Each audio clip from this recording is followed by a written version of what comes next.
क्या नीतीश कुमार एनडीए छोड़ने का मन बना रहे हैं? क्या नीतीश कुमार की मजबूरी है कि वो एनडीए में बने रहें? किस मजबूरी के चलते नीतीश कुमार एनडीए में शामिल हुए थे और अब क्या मजबूरी है कि वो चाहकर भी एनडीए नहीं छोड़ रहे हैं? इसे लेकर बड़े खुलासे हो रहे हैं। इंडिया गठबंधन की तरफ से नए सबूत लाए जा रहे हैं। दावा किया जा रहा है कि नीतीश कुमार बुरी तरह से फंस गए हैं। हालात ये है कि मोदी सरकार खुलकर कह रही है कि बिहार को विशेष राज्य का दर्जा नहीं दिया जाएगा। उसके बाद भी नीतीश कुमार एनडीए नहीं छोड़ रहे हैं। तो आखिर किस मजबूरी में बीजेपी के साथ गठबंधन में रहने को मजबूर है नीतीश कुमार? इसी पर आज हम करेंगे बात, लेकिन सबसे पहले बात करते हैं आखिर नीतीश कुमार एनडीए में शामिल क्यों हुए। सबसे पहले बात करते हैं जेडीयू के दावों की। जेडीयू की माने तो नीतीश कुमार पीएम मटेरियल हैं। वो देश में पीएम पद की सबसे बड़ी पसंद है। मोदी सरकार के खिलाफ इंडिया गठबंधन नीतीश कुमार ने ही बनाया था। उन्होंने विपक्ष के तमाम नेताओं से बात भी की थी, पटना में बैठक भी की थी। पूरा विपक्ष पहली बार पटना में एकजुट हुआ था। जेडीयू नीतीश को लेकर बड़े दावे करती रही तो इंडिया गठबंधन को नीतीश पर पहले ही दिन से पूरा भरोसा नहीं था और इसीलिए नीतीश कुमार को इंडिया का संयोजक नहीं बनाया गया, जिसकी कोशिश उन्होंने बहुत की थी। क्योंकि इंडिया गठबंधन में शामिल सबसे बड़ी पार्टी कांग्रेस को इस बात पर हमेशा संदेह रहता था कि नीतीश पर दबाव पड़ा तो वो पलटी मार जाएंगे, और ऐसा हुआ भी।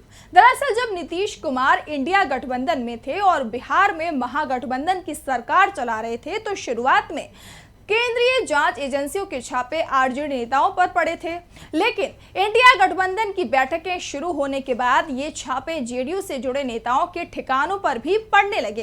ईडी और आईटी जून 2023 में सीएम नीतीश कुमार के करीबी और उनकी सरकार में मंत्री विजय चौधरी के साले अजय सिंह उर्फ कारू सिंह के आवास पर अचानक छापा मार दिया था। कारू सिंह के पटना, दिल्ली, उड़ीसा, बेगूसराय सहित कई ठिकानों पर रेड पड़ी थी। इसके बाद जेडीयू के दूसरे नेताओं के करीबियों पर भी छापे पड़ने लगे और इसके बाद नीतीश कुमार ने एनडीए के बंद दरवाजे खटखटाने शुरू कर दिए थे। ये वो समय था जब नीतीश के इंडिया से नाराजगी की खबरें शुरू हुई थी और लोकसभा चुनाव से पहले नीतीश कुमार पाला बदलकर एनडीए के साथ चले गए। लेकिन एनडीए में जाने के बाद नीतीश को अपनी गलती का एहसास हो गया। वो लोकसभा का चुनाव बीजेपी के साथ लड़े और इसमें उन्हें नुकसान भी हुआ। 4 सीट हाथ से फिसल गई। पहली बार उन्हें बीजेपी को राज्य में भी बड़ा भाई मानना पड़ा।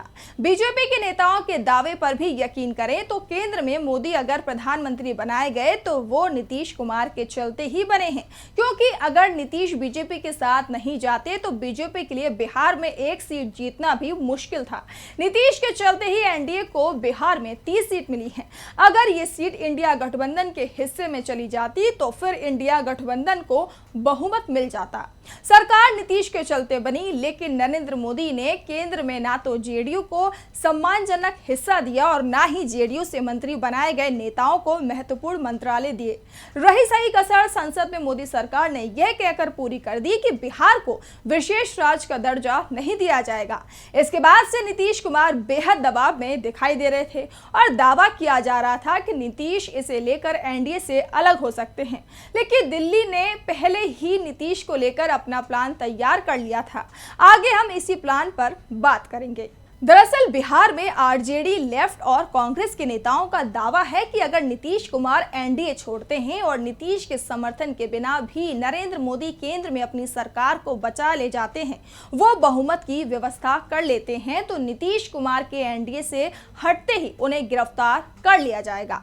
और जिस तरह से दिल्ली के सीएम अरविंद केजरीवाल को जेल से बाहर नहीं आने दिया जा रहा है, ठीक उसी तरह से दिल्ली के सीएम नीतीश कुमार को भी जेल में ही रखने के लिए बीजेपी अपनी पूरी ताकत लगा देगी और इसे लेकर वो तमाम सबूत भी सामने रख देते हैं। ईडी और आईटी के पुराने मामले तो नीतीश कुमार के करीबियों पर चल ही रहे हैं। हाल ही में नीतीश कुमार के करीबी अफसर पर भी ईडी का छापा पड़ गया है। जांच की सुई नीतीश कुमार की तरफ भी मुड़ सकती है और अगर ऐसा हुआ तो नीतीश कुमार और जेडीयू दोनों के लिए मुश्किलें बढ़ जाएंगी। विपक्ष का दावा है कि ईडी के रडार में नीतीश कुमार के कई करीबी अफसर आ चुके हैं और इसी के चलते उन्होंने विशेष राज्य के दर्जा पर पूरी तरीके से सरेंडर कर दिया है।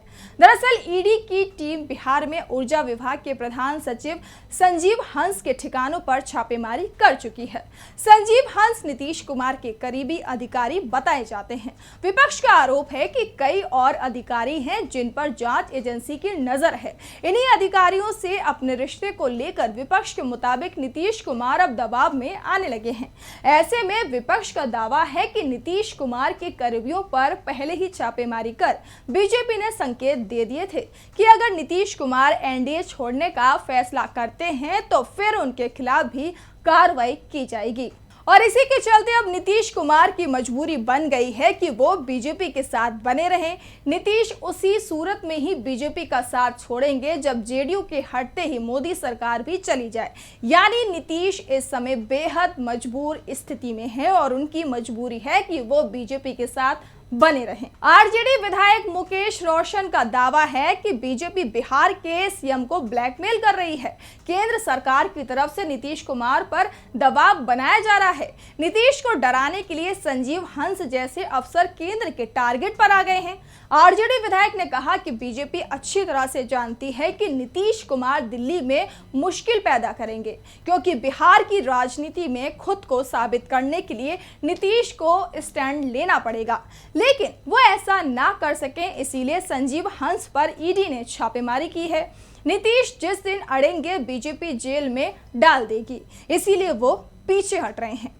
दूसरी तरफ कांग्रेस विधायक संजय तिवारी ने कहा कि बीजेपी नीतीश कुमार को ब्लैकमेल कर रही है, कभी संजीव हंस के यहाँ तो कभी कहीं ईडी को भेजकर प्रेशर में रखना चाहते हैं।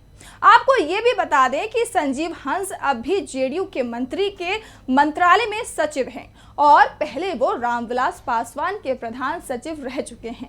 तभी ये भी कहा जा रहा है कि केंद्रीय एजेंसी को उनकी पड़ताल से कुछ ऐसी चीजें मिल सकती हैं जिससे जेडीयू और सरकार पर दबाव बन सकता है। ऐसे में सवाल उठ रहे हैं कि क्या सच में नीतीश कुमार को जेल जाने का डर लग रहा है। इसीलिए जिस मुद्दे को लेकर वो पिछले 20 साल से केंद्र से लड़ रहे हैं, उस मुद्दे को उन्होंने एक झटके में ठंडे बस्ते में डाल दिया है। इससे पहले जब 2015 में केंद्र सरकार की तरफ से बिहार को भारी भरकम पैकेज दिया गया था, करीब 1.5 लाख करोड़ रुपए का पैकेज बिहार को दिया गया था, तो उस समय नीतीश कुमार जो महागठबंधन में थे, बिहार के सीएम थे, तब उन्होंने कहा था कि पैकेज नहीं, हमें विशेष राज्य का दर्जा चाहिए। और आज जब बिहार को सिर्फ 58,000 करोड़ की योजनाएं मिली हैं, तो नीतीश कुमार इसे विशेष पैकेज बता रहे हैं। साफ है नीतीश दबाव में है और विपक्ष के दावे में कहीं ना कहीं सच्चाई दिखाई दे रही है कि अगर नीतीश कुमार एनडीए से हटते हैं तो उनके खिलाफ ईडी और आईटी का शिकंजा कस सकता है।